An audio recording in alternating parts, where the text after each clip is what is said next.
Actualidad Radio, la información nunca sonó tan bien. No, gracias. Siempre es un placer estar en el programa y muy agradecido por esas palabras, demasiado, yo creo. Usted sabe que no, usted sabe que no. Pero bueno, tantos temas legales que para empezar, a ver, yo siempre digo que, a ver, en estas cuestiones legales pueden haber discrepancias, puede haber cosas que tienen sentido, que no, quizá que no entendemos nosotros como hijos de mortales, pero yo creo que esto lo va a entender cualquiera. Se ha bloqueado en Washington una parte de la orden ejecutiva del presidente Donald Trump sobre la famosa integridad electoral, pero específicamente las disposiciones que estaban relacionadas con proporcionar las pruebas documentales de ciudadanía antes de que se le permita registrarse para votar. Y yo me pregunto, ¿pero no es algo que en cada país del mundo, para poder ejercer el voto, una persona tiene que ser ciudadana? ¿Cuál es cuál es el rechazo, cuál es la animadversión a que se soliciten esos documentos como una prueba previa antes de ejercer el voto, abogado?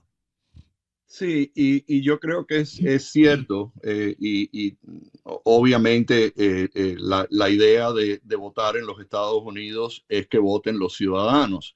Realmente en términos de elecciones nunca han existido estas disputas y mucho menos basado en los problemas que se han tenido anteriormente, que han resultado por lo menos en una falta de confianza en las elecciones, de que se tomen medidas para asegurarse que son los ciudadanos los que están votando y que otras reglas con respecto a la votación sean seguidas. Lo que realmente está en disputa aquí no es tanto eso como la manera en la cual eso se debe de llevar a cabo. La orden ejecutiva de marzo 25 del presidente es un intento ejecutivo para tratar de lograr ciertos objetivos que impactan en la separación de poderes y la mayoría de los casos que estamos hablando son casos que tienen que ver con la separación de poderes. Por eso es importante que se definan esos poderes. Pero con respecto a las elecciones, la Constitución americana le da al Congreso y a los estados la autoridad de regular elecciones federales. Y eso fue parte de la orden que emitió el juez con respecto a este caso, y no es nada más que eso.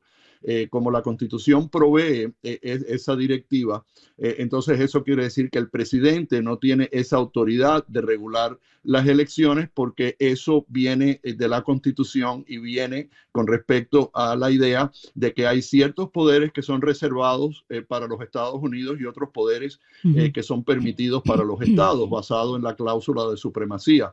Entonces, por lo tanto, cuando el presidente ejerce su poder ejecutivo y escribe una orden que impacta temas que son reservados para los estados o con autoridad original por la cláusula de supremacía en los Estados Unidos y en el Congreso, realmente se crea este tipo de disputa. La única manera que yo veo realmente de resolver esto es de una manera legislativa, de una manera legislativa donde el Congreso se reúna y lo han hecho porque la Cámara de Representantes, controlada hasta cierto punto por los representantes republicanos, llevaron a cabo lo que se llama el SAFE Act. Ese SAFE Act ya ha pasado por el Congreso, está ahora en manos del Senado. Y en el Senado pues va a haber ahora todo el debate, y los demócratas han amenazado con hacer un filibuster porque y eso realmente lo que va a pasar es que va a demorar o va a interferir con la función congresional para decidir algo que es inminentemente importante. Y eso lo que demuestra es simplemente una posición por parte del Partido Demócrata de influenciar todas estas decisiones y de pelear absolutamente todo lo que haga el presidente, tengan razón o no tengan razón. Pero en este caso, yo creo que la decisión de la Corte eventualmente podría ser que ese poder es un poder delegado al Congreso de los Estados Unidos y por virtud de la Constitución, poderes reservados para los estados.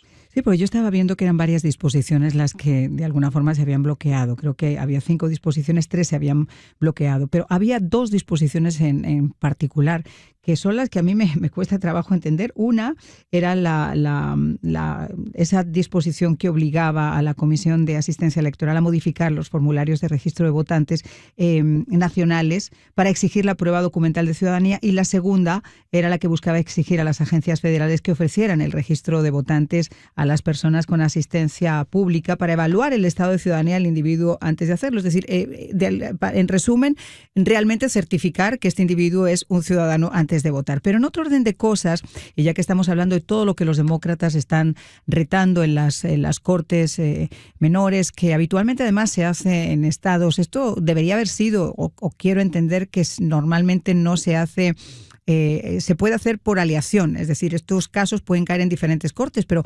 curiosamente la mayor parte de los casos están siendo congregados en estados liberales con jueces liberales que obviamente pueden tener una opinión más favorable hacia quienes están presentando esas demandas. En el caso, por ejemplo, del juez Alito, el otro día criticó el movimiento sin precedentes, como él llamó, de la Corte Suprema de Justicia para detener las deportaciones venezolanas de Trump. Dijo que legalmente era cuestionable porque la decisión se había tomado un sábado casi de madrugada y no se había dado tiempo, según decía el propio Alito, a la otra parte a poder presentar sus discrepancias. ¿Esto podría ser realmente cuestionable, abogado?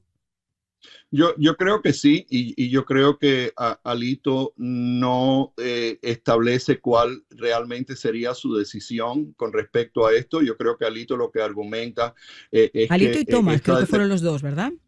Sí, exactamente. Eso fue la determinación de Alito y del juez George Thomas. Uh-huh. Aunque dos otros jueces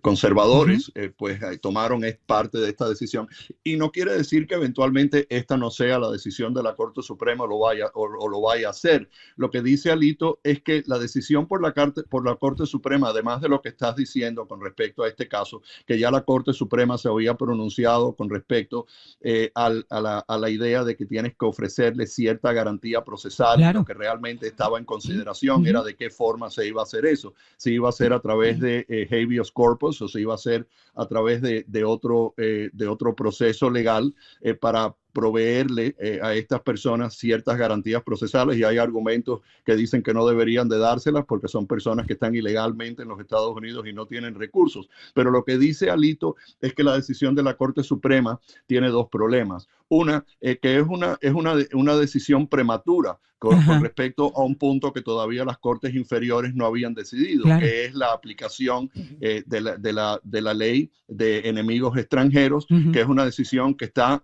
enfrente de la Corte de Distrito, sujeta a una apelación a la Corte de Apelaciones en ese circuito, y últimamente la Corte Suprema podría tomar una decisión con respecto a eso si aceptan cert. Yo me imagino que sí lo hagan, pero que es prematuro porque la forma en la cual se llegó a la Corte por parte de los demandantes es a través de un artificio legal que se llama el All Writs Act.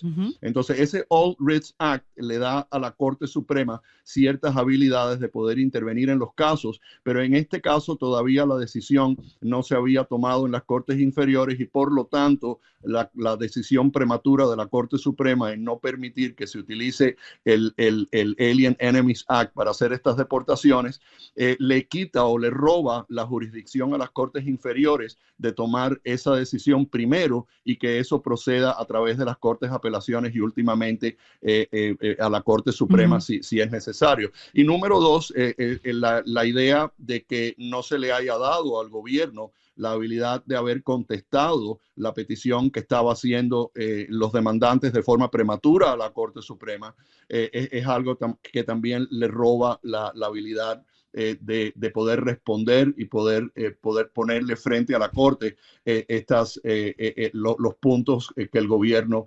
quiere presentar. Y entonces, cuando la Corte entra en esta orden prematura, todavía la Corte de Apelaciones estaba considerando el tema de la emergencia en la cual tenían que actuar, pero la Corte Suprema no quiso esperar. Y eso es algo que normalmente sucede solamente en circunstancias extraordinarias. esa Eso aplicación es lo que llama la para atención, detener. eso es lo que llama la atención, tomar esa determinación además un sábado de madrugada, era como muy cuestionable. No sé, Sí. a mí me pareció, y obviamente yo no soy un experto legal, pero me pareció que tenían que haber dado al menos tiempo a que esas órdenes, a que esas cortes inferiores pudieran también fallar sobre esto y sobre todo dar tiempo, como decía Lito, a que la otra parte presente también sus argumentos. Fue un fallo como demasiado inesperado. Sí, el primer fallo es haber aceptado esa petición de los demandantes cuando todavía esa litigación estaba legalmente frente a las cortes de distrito y las cortes de apelaciones que todavía no habían tomado esa decisión. Hay que acordarse que la Corte Suprema ya había decidido que había que darle ciertas garantías procesales y ese realmente era el único punto de instrucción que la Corte Suprema le había dado a las cortes inferiores. Pero al tomar una decisión con respecto al punto que se tenía que ventilar en las cortes inferiores con respecto a la aplicación de esa ley de enemigos extranjeros, le roba la jurisdicción y por lo tanto la Corte Suprema no debía de haber aceptado ese recurso de emergencia presentado por los demandantes hasta aquel punto en el cual la jurisdicción de las cortes inferiores se haya exhaustado hasta el punto en que hayan emitido una decisión, cualquier cosa que fuera, y entonces la Corte Suprema podría haber entrado. Entonces, Alito y Thomas lo que están diciendo es que la forma en la cual la Corte aceptó este caso, independiente de su decisión, fue prematura y no fue una aplicación correcta de la manera en la cual la Corte Suprema debía de haber tomado jurisdicción en este caso, desde el punto de vista de que fue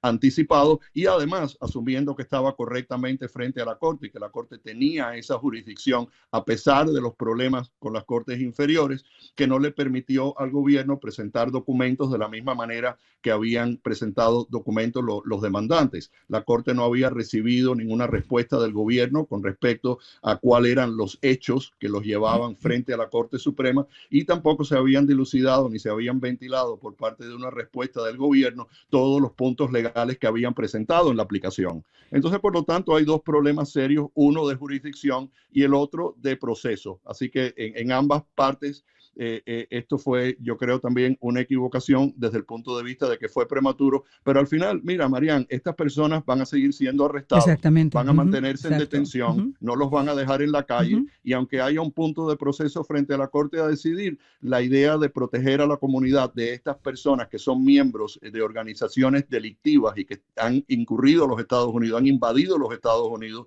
como parte de las acciones de nuestros gobiernos, de los gobiernos extranjeros enemigos a los Estados Unidos, no vamos a sufrir esas consecuencias hasta la Corte determine. Lo peor que puede pasar aquí es que eventualmente la Corte Suprema diga hay que establecer un proceso, este es el proceso, pero eso no impacta la seguridad, claro. No impacta el hecho de que ICE los siga recogiendo y los encarcele hasta el momento en el cual esto se pueda decir. Le voy a proponer hacer una brevísima pausa, vamos a regresar enseguida porque a mí me quedan muchísimas preguntas, porque uno dice, bueno, vamos a ver, esa misma demanda, ese mismo fallo, la Corte Suprema dice que tampoco hay que entrar en competencia, que hay que ser muy cuidadoso para no entrar en competencia con lo que puede ser la labor del Ejecutivo.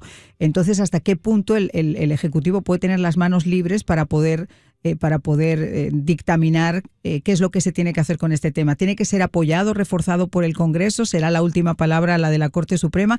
Y un tema que me llamó la atención, ese juez de una corte inferior que ayer en titulares decía que ordenaba la devolución de García Abrego. Vamos a hablar sobre todo eso y también sobre esa decisión de la nueva política que da a los jueces de inmigración la discreción para denegar solicitudes de asilo sin audiencia. En solo instantes de la pausa, pero yo creo, y además muy ingenua, yo sé que son ingenuas, pero yo me pregunto, como muchas personas, oiga, pero ¿no se supone que el presidente de los Estados Unidos es el que el pueblo le ha dado la potestad y el mandato para poder tomar este tipo de decisiones?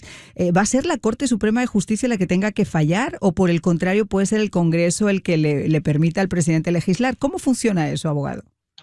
Bueno, el pueblo norteamericano elige al presidente de los Estados Unidos para que sea el jefe del Ejecutivo.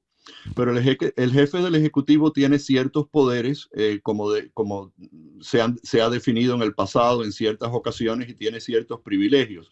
pero no es un autoritario, no es un individuo que puede tomar decisiones con respecto a cambiar leyes o cambiar procesos donde esas leyes y esos procesos la ley obliga a que sea el Congreso de los Estados Unidos el que lo tiene. La base de la separación de poderes es que cada cual tiene los poderes suficientes para poder hacer su trabajo, pero que son poderes que están divididos hasta cierto punto, donde hay el poder de legislar, donde la orden ejecutiva no puede suplantarse al poder legislativo, y cuando esas cosas ocurren, pues nuestro sistema democrático de separación de poderes, de chequeos y balances, pues entonces permite que la Corte Suprema y las Cortes inferiores sean los árbitros de la interpretación de esos poderes. Y es la forma en la cual se mantiene el balance. Yo creo que el presidente tiene ciertos poderes, hay conflictos y demandas con respecto a la ejecución de esos poderes que se tienen que resolver. Claramente estamos en una situación donde todo se pelea. Si el presidente dice algo, se va a pelear. Eso todo eventualmente tiene que ir frente a las Cortes, y las Cortes Supremas tienen que tomar decisiones de cuáles son esos poderes antes de que siga esta avalancha de casos que no solamente interfieren con el poder ejecutivo, sino interfieren con la administración apropiada de los derechos de los ciudadanos y otras personas en este país. Así y siente además un precedente terrible, porque si de lo malo mañana son los demócratas los que están en el poder y los republicanos hacen exactamente lo mismo, estamos en la misma circunstancia donde no se puede realmente legislar, donde se convierte en una lucha, en una pugna de egos y de política por encima de tratar de sacar el bien común. Quisiera preguntarle sobre la decisión de este juez en el día de ayer, que es el que ha llevado el caso de Ilker García Abrego. Independientemente de que el presidente Donald Trump cogiera un teléfono y le dijera a Bukele, mira, suéltalo porque esto se me está convirtiendo en un auténtico dolor de cabeza. Este juez no puede ordenar, como dijo, entre comillas, que Abrego venga en estos momentos. Y no lo puede hacer porque Abrego está en un país que es El Salvador y él es un ciudadano salvadoreño y está bajo, y entiendo, corríjame usted si estoy equivocada, bajo la jurisdicción del Salvador, y ya Estados Unidos, en el momento que él puso un pie allá, perdió precisamente esa jurisdicción sobre él, ¿no? Sí, y hay dos problemas con eso. El primer problema es cómo se va a interpretar la conducta del Departamento de Justicia frente al juez, en poderle rendir cuentas al juez de cuáles son los esfuerzos que ha hecho el Ejecutivo para lograr la devolución de Abrego. Pero lo que más bien está en disputa es cuál es el poder de la Corte bajo el artículo 3 de poder forzar al gobierno que use sus vías diplomáticas o sus vías de política exterior para lograr un propósito. Entonces, aunque la Corte puede ordenar que el Ejecutivo tome todos los pasos para facilitar que eso ocurra, y si el Ejecutivo quiere, puede utilizar esos poderes de política internacional. Lo que no puede la Corte es forzarle a que lo haga. Y entonces la disputa está no tanto en si Abrego tiene que venir o el gobierno tiene que lograr el objetivo de que Abrego venga para acá para que le den una audiencia que hasta cierto punto podría ser hasta superflua, sino si la Corte realmente puede ordenar a que el presidente agarre el teléfono y haga una llamada a Bukele, porque eso no es una función donde la Corte inferior tenga jurisdicción. Entonces, de nuevo, todo esto, cuando tú llevas el caldero a ebullición, lo que va a quedar sintetizado, y es de donde salen todos estos problemas, es que es realmente lo que la Corte puede hacer con respecto a forzar a que otra parte del gobierno, basado en esa misma separación de poderes, haga lo que la Corte quiera hacer. Por eso es que la Corte Suprema no ordena la devolución, no ordena que se logre el objetivo, sino que se facilite dentro de los poderes que el presidente tenga, sin que la Corte inferior tenga la habilidad de poderlo forzar a hacer cosas que están dentro de la premisa total del Ejecutivo de los Estados Unidos. Y es por eso donde la Corte Suprema lo hace bien claro, de que hay que respetar la independencia del Ejecutivo y que todo el desenlace de estos esfuerzos estén gobernados por los poderes individuales que tiene cada rama del gobierno, sin que haya una interferencia o una inherencia de poder donde la Corte esté en control del Poder Ejecutivo.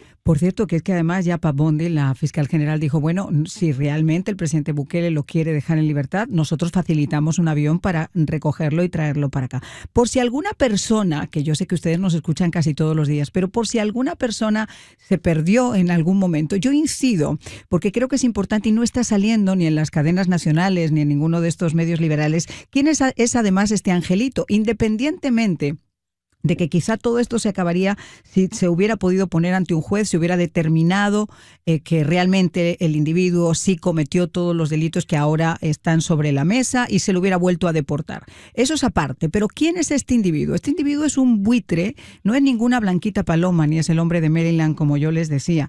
Ayer salió una información que es la última que les quiero decir. ¿Ustedes se acuerdan del padre de familia, pobrecito, que tiene un niño además con el espectro autista y que es una blanca paloma inocente que se la han llevado? Bueno, para empezar, él no es el padre biológico de ese hijo. Ayer apareció el padre biológico y dijo que en algunas ocasiones tenía miedo incluso de que viviera en el seno de la familia que había o que quería crear, o de la pareja de Vázquez con Abrego, porque sabía su pertenencia a la MS-13. Palabras textuales del padre del hijo biológico de esta pareja. En segundo lugar, la señora Vázquez, que lloraba a moco tendido por el angelito, resulta que presentó 3 demandas en la corte, donde incluso llegó a pedir una orden de alejamiento.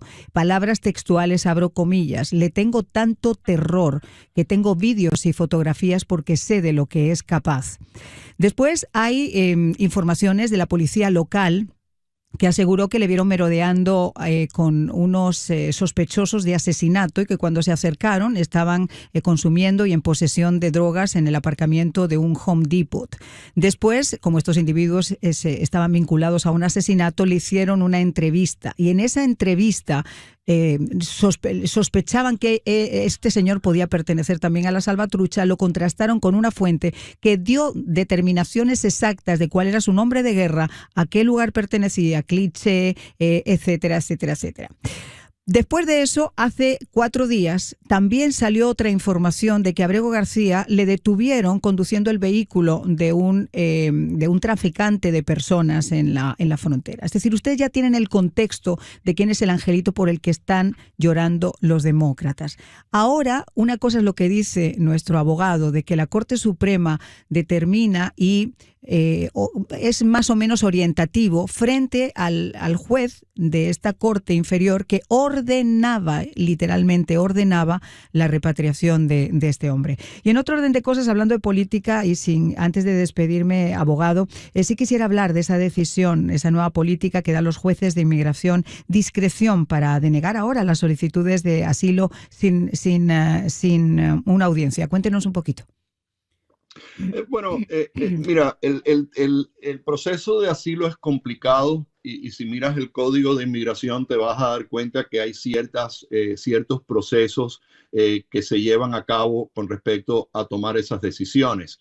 Esas son cortes administrativas que caen dentro del contexto de la autoridad ejecutiva, por ende, y entonces hay ciertas reglas. Pero lo que realmente se está pensando y lo que el presidente y esta administración estará tratando de hacer es, número uno, reconociendo que el proceso de asilo se ha abusado por mucho tiempo, particularmente abriendo la frontera de la forma que se ha abierto en la administración previa, y ahora hay que tomar medidas para resolver esos problemas. Entonces se han presentado no sé cuántos millones de peticiones de asilo, creo que son como 3 o 4 millones que están pendientes en este momento frente a los jueces que adjudican esas reclamaciones. Y claramente la obligación de esos jueces que están adjudicando estas reclamaciones de asilo tienen que eficientemente manejar sus casos para que estas decisiones se tomen con la mayor brevedad posible. Y entonces estamos viendo que con esta cantidad de presentaciones de asilo, pues no hay realmente un proceso por el cual esto se pueda decidir con la velocidad que se debería de decidir para que estas decisiones se tomen. Y hace mucho tiempo que eso está sucediendo.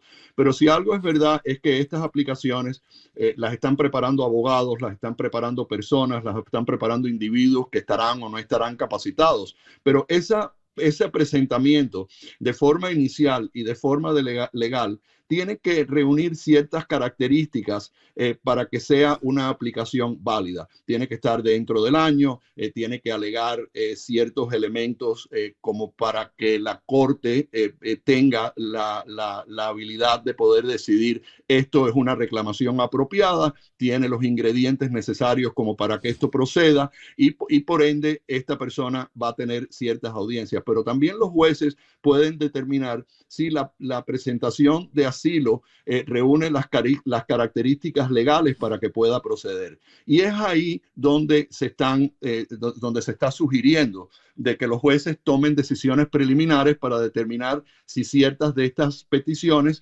son legalmente suficientes como para que proceda. De la misma forma que un caso criminal que presenta la fiscalía tiene que tener ciertos elementos como para establecer la jurisdicción de la Corte, como para establecer si hay suficiente en la acusación como para que eso pueda proceder a un jurado. Siempre los jueces tienen que tomar decisiones legales con respecto a la suficiencia de los presentamientos. Y eso es lo que se está hablando. Entre todos esos millones de aplicaciones que están pendientes, ¿cuántas de esas aplicaciones realmente reúnen esas características como para que pueda proceder? Porque de lo contrario tienes un sistema que al presentar cualquier papel que diga cualquier cosa, puedes estar 5 o 6 años en los Estados Unidos en lo que eso se determina. Y ahí es donde se está tratando de lograr una mejor eficiencia en el manejo de las cortes de inmigración, lo cual yo considero apropiado, porque yo estoy seguro que la mayoría o muchas de estas aplicaciones no reúnen las características legales y no deberían de estar presentes dentro del compendio de casos que tiene cada juez, donde se le quite tiempo a aplicaciones meritorias y se le dé tiempo de estar en los Estados Unidos en lo que se consideran aplicaciones que no son meritorias y que no reúnen características legales para ser procesadas. Y que además esa masificación también termina perjudicando a los que de verdad deberían estar en este país por una cuestión de un asilo. Hay que recordar además, y eso lo tengo muy presente y he sido muy crítica porque sé que ha habido una prostitución del sistema y perdónenme que hable tan honestamente, y ahora todo el mundo, bueno, entonces quiero una mejor situación económica, mi prima tiene una casa mejor que la mía en Colombia, entonces bueno, voy a hacerlo. Y al final se convierte que un asilo que debe tener un causal de persecución por motivo de raza, religión, opinión política, nacionalidad o pertenencia a cualquier grupo, al final se convierte en que, bueno, como no me han dado esto, no puedo aplicar a esto, entonces vamos a aplicar asilo. Y hay una masificación y hay muchas personas perseguidas que están ante esa situación que se terminan viendo perjudicadas. Abogado, vale, sí. Sí, yo creo que el uso de la palabra prostitución del sistema, yo creo que está muy apta. Yo no creo que hay en este momento una prostitución del sistema, pero sí hay una intención de prostituir el sistema en base a temas políticos, donde se está inyectando la política, una guerra sin tregua contra esta administración sin ofrecer absolutamente ninguna opción de cómo se deben resolver estos problemas. Simplemente crítica tras crítica, caso legal tras caso legal, que están entorpeciendo el funcionamiento de las cortes, entorpeciendo el sistema, la manera en la cual el Ejecutivo se puede desempeñar. Así que yo creo que eso es lo que se está tratando de hacer. Muchos de estos casos no tienen legalmente una posición que se pueda sustentar, pero sí sirven para entorpecer el proceso del Ejecutivo, en este caso del presidente. Bueno, pues le agradezco esa aclaración. Muchísimas gracias por estar como siempre con nosotros.